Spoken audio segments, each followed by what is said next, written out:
ভাত কিন্তু বাংলাদেশের প্রধান খাবার, আর সেই ভাতের প্রধান উপাদান সেটি কিন্তু চাল। আপনারা জানেন ভোক্তার অধিকার যে সংরক্ষণের আদায়ে কিন্তু এই খাদ্য মন্ত্রণালয় থেকে আপনারা জানেন গত কয়েকদিন আগে কিন্তু যে একটি নির্দেশনা জারি করা হয়েছে খাদ্য মন্ত্রণালয় থেকে, যে এখানে চালের যে বস্তাগুলো আপনারা দেখতে পাচ্ছেন সেই বস্তাগুলোর গায়ে কিন্তু সেই ধানের যে জাত রয়েছে, জাতের নাম এবং যে কত কেজি ওজন, সে ওজন এবং উৎপাদনের তারিখ এগুলো একটু দেওয়া হয়েছে।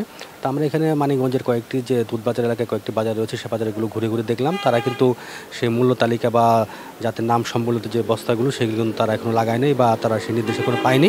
এবং তারা আরও কিছু কথা আমাদের বললো যে চালগুলো কিন্তু সাধারণত কুষ্টিয়া, ধামরাই, দিনাজপুর কয়েকটি জেলা থেকে আসে। সেই জেলার যে আড়তদার তারা কিন্তু তাদেরকে সেই মূল্য সম্বলিত বা জাত সম্বলিত যে যেগুলো রয়েছে তারা কিন্তু সেগুলো ছাপ্লাই না করে তাহলে কিন্তু তারা এই চালগুলো এভাবে তাদেরকে বিক্রি করতে হবে। আর তারা যদি সেই চাল আনা বন্ধ করে দেয় তাহলে কিন্তু চাল শূন্য হয়ে পড়বে আবার মার্কেট। তার মধ্যে দর্শক আপনাদেরকে সে চাল বিক্রেতা, চাল আড়তদার এবং যিনি খাদ্য কর্মকর্তা রয়েছে জেলা, তার সাথে আমরা কথা বলবো। আমাদের সঙ্গে থাকবো। তো করে না, এই মিলাররা তো এগুলো করে না। এই আপনারা বলতেছেন এইখানে, কিন্তু যারা নাকি চাউল প্রোডাকশন করে, যারা তৈরি করে ওইখানে করব, তারপরে আমরা কিনবো, তারপরে ওইটা তো ওরা করে নাই। ওরা তো কয় কি আমরা তো কিছুই জানি না, আর আমাদের কাছে আসে নাই তো। ওরা এই কথা বলে আর কি আমাদের কাছে। আর এই যে গাড়িটার কথা বললাম, এই গাড়িটা আমার ঈদের আগে তো কিনা ছিল। ওনারা বলছে যে আর এটা কিনবেন না। আমি ঠিক আছে, আর কিনবো না। কিন্তু মুকামে যদি নাকি এই ধরনের মুকামে যদি এই নিয়ম না মানে, তাহলে আমরা যদি ওই নিয়ম বস্তা না পাই, চাউল না পাই, তাহলে তো আমাদের এখানে চাউল কম হয়ে যাবে, মানে আমদানিটা কম হয়ে যাবে। তখন তো অটোমেটিক বাজার ফল করব, এই আর কি। ধন্যবাদ। যদি না দেয় আমাদের তো আর ক্ষমতা নাই এটা করার মতন। মনে করেন ওটা মিল পার্টিতে থেকে দিলে আমরা আনতে পারবো। আমরা মিল পার্টিতে চাপ দিছি যে আমাদের এবেলে রেট দেন, সরকার যেহেতু ধরছে, আমরা না দিলে আমরা কই থেকে পাবো?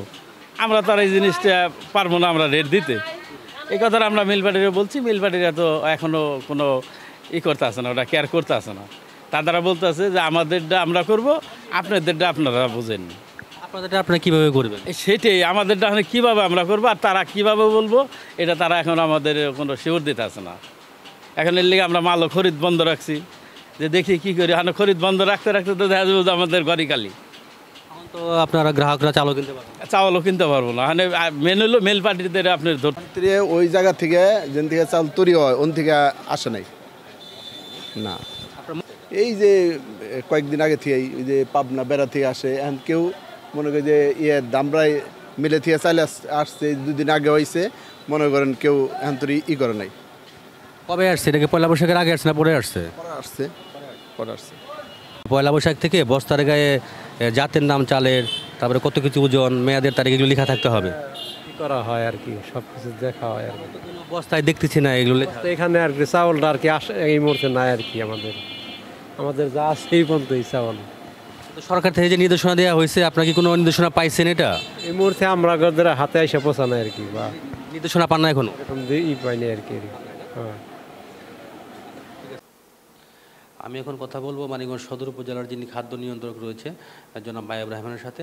আপনি একটু বলবেন যে পহেলা বৈশাখ থেকে তো সরকার বস্তার গায়ে আপনার যে চালের জাত এবং মূল্য নির্ধারণ এবং উৎপাদনের মেয়াদ নির্ধারণ করা দেওয়া হয়েছে। তা আমরা মানিকগঞ্জের কয়েকটা চাল মার্কেট ঘুরে দেখলাম যে তারা কিন্তু এখন পর্যন্ত সেটি প্রতিফলন হয় না। এই বিষয়ে আপনি কি মন্তব্য? বৈশাখে আমাদের যে নতুন পরিপত্রটা জারি করা হয়েছিল, যে আমাদের প্রত্যেকটা মিল মালিক এবং প্রত্যেকটা খাদ্যদ্রব্যের চাল, ধান, গম যারা বিক্রি করতেছেন তাদের প্রত্যেকের বস্তায় সরকারি সকল বিধি নির্দেশনা উল্লেখ রাখতে হবে। মেইনলি আমরা যে বিষয়গুলো উল্লেখ করার জন্য তাদেরকে বলেছি সেটা হচ্ছে ধানের জাতটা অবশ্যই লিখতে হবে, সরকার অনুমোদিত ধানের জাত, মিল গেট মূল্য অর্থাৎ সর্বোচ্চ ক্রয় মূল্য, এবং তারা ইচ্ছে করলে সর্বোচ্চ বিক্রয় মূল্য সেখানে লিখতে পারবেন। তো এই নির্দেশনা বাস্তবায়নের জন্য আমরা মানিকগঞ্জ সদর উপজেলার প্রত্যেকটা বাজার এবং যারা মিল মালিক আছেন মানিকগঞ্জ সদর উপজেলা সবার সঙ্গে আমরা বসেছি, সবার সাথে কথা বলেছি এবং তাদেরকে আমরা এই বিষয়গুলোকে ব্রিফ করেছি। ব্রিফ করার পরিপ্রেক্ষিতে আমাদের মিল মালিক যারা আছেন তারা আমাদেরকে জানিয়েছেন তারা পয়লা বৈশাখের পর থেকে নতুন করে যতগুলো চালের বস্তায় উৎপাদন করেন না কেন সবগুলো বস্তায় তারা সরকার নির্দেশনা অনুযায়ী যে পরিপত্রটা আছে সেটা বাস্তবায়ন করেই তারা বাজারজাত করবেন। আমরা বাজারগুলো ঘুরে দেখতে পেরেছি যে ঈদের আগে তারা যে চালগুলো বিভিন্ন মিল থেকে গ্রহণ করেছিলেন সেই সকল চালের বস্তায় মার্কিংগুলো নেই। তারা আমাদেরকে জানিয়েছেন এগুলো হচ্ছে সব পুরাতন বস্তা।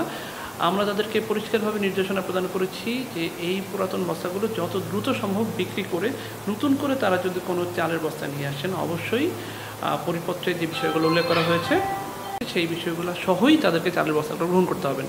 তারা পুরাতন বস্তাগুলো বিক্রি করার জন্য আমাদের কাছে একটু সময় চেয়েছেন, আমরা তাদেরকে সেই সময়টা প্রদান করতে চেয়েছি এবং তাদেরকে বলা হয়েছে পরবর্তীতে যদি নতুন চালের বস্তাগুলোতে মিলগেট মূল্য, ধানের জাত এই বিষয়গুলো যদি উল্লেখ করা না থাকে, আমরা স্থানীয় প্রশাসনের সহযোগিতায় কঠোর ব্যবস্থা গ্রহণ করব।